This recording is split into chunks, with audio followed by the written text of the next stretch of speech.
Today, we are diving deep into the world of online reputation. You know, in the digital marketplace, trust is pretty much everything. But how do you get it? Do you earn it, one customer at a time? Or can you just buy it? So, let's kick things off with a question for you. What's the single most powerful tool you have for winning over a new customer? If you're thinking it's your amazing product features or your killer pricing, well, you might be missing the biggest piece of the puzzle. It's really all about proof. All right, here's our game plan for today. We're going to start with the absolute power of social proof. Then we'll get into how you can earn those authentic testimonials the organic way. From there, we'll talk about when it makes sense to hire professional help. And then, yeah, we're going to venture into the controversial but very real world of the review buying industry. We'll wrap it all up by calculating the risks and rewards and asking, what does the future of trust even look like? Okay, first up, the power of proof. Let's just establish right now why trust isn't some fluffy, nice-to-have metric. It is your single strongest lever for turning a maybe into a yes. This quote from the source material just hits the nail on the head. This isn't about feeling good. We're talking about real, tangible business results, immediate trust, and shorter sales cycles. I mean, that's the dream for any business, right? And testimonials are a direct path to getting you there. And what's really fascinating here is just how specific these benefits are. Think about it. A great testimonial totally reduces that, is this a mistake feeling for a new buyer. It actually keeps them on your website longer, which is a huge signal to search engines. And when you're in a head-to-head battle with a competitor, this can be the thing that tips the scales. But maybe most importantly, it helps potential customers see real people, just like them, getting amazing results. So if they're that powerful, how in the world do you get them? Let's talk about the organic method, the good old-fashioned way of building that credibility from the ground up. Now, this isn't just about sending an email that says, hey, did you like our product? The sources lay out a really clear process. First, you have to ask for the specifics, the numbers, the metrics that actually prove the value.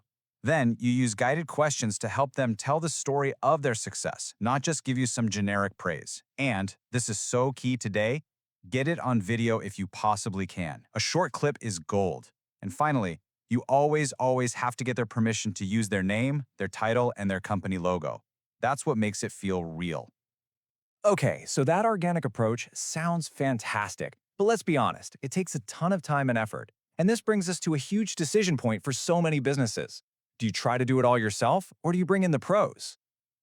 And this is the reality for so many companies, isn't it? You're busy just trying to run the actual business, carving out staff time, learning all the new platforms, and just developing the expertise to manage your online reputation. Well, it can feel like a whole separate job, because it is. This slide just lays out the trade-off perfectly. Going DIY means you're facing a really steep learning curve, and there's a real risk of getting it wrong and even getting penalized. Hiring a pro? Well, you're paying for their expertise, their proven systems, and, frankly, for peace of mind. And that conversation naturally leads us into some trickier territory. Because beyond hiring a firm to help you manage the review process, there's a whole other industry built around just providing the reviews for you.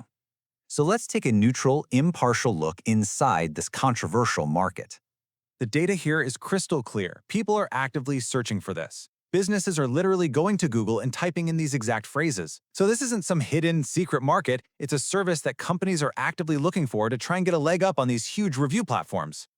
So just so we're all on the same page, what are we talking about here? These are companies whose entire business model is to give you positive online reviews on major platforms for a fee. It is a straight-up transaction. You pay money, you get a reputation. And here is a fascinating, almost ironic twist. How does an industry built on such a controversial idea build trust with its own customers? Well, according to the sources, they do it by using payment systems that we all trust. By offering something like PayPal, they're giving you buyer protection, they're securing your data, and they're offering a way to handle disputes. It's their way of signaling to potential clients that, hey, we're a legitimate professional operation. All right, so we've seen the different paths you can take.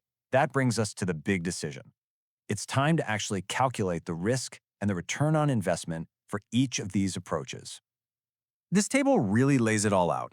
The organic, do-it-yourself path has a low upfront cash cost, sure, but it's slow and pretty unpredictable. Professional services, they cost more money up front, but they deliver faster, more systematic results. Compliance risk is a big one. It's moderate if you go DIY and don't know all the rules, but it should be low with a good provider. And of course, the big one. Authenticity is highest with the organic route, and it becomes, well, let's say variable once a third party gets involved. Now, if you do decide to explore paid services, the sources point out some huge red flags you've got to watch out for. Be really wary of any provider that doesn't accept secure payments. We just saw why that's so important. Anyone promising hundreds of reviews overnight? That's a major warning sign. And if they're super vague about how they do what they do, or you can't even find a way to contact them, it's probably best to just walk away. So, after all this, where does that leave us? What is the ultimate takeaway for the future of trust online? At the end of the day, it really just boils down to this one fundamental choice. One path is slower, it requires a lot of patience, and it's built on real, genuine customer relationships. The other path is a shortcut. It offers speed and immediate results, but it comes with costs and risks. Every single business has to decide for itself which path lines up with its values and its long-term goals. And that leaves us with one last big question to think about. In an economy where trust really is the new currency, what is the true long-term price of trying to buy it?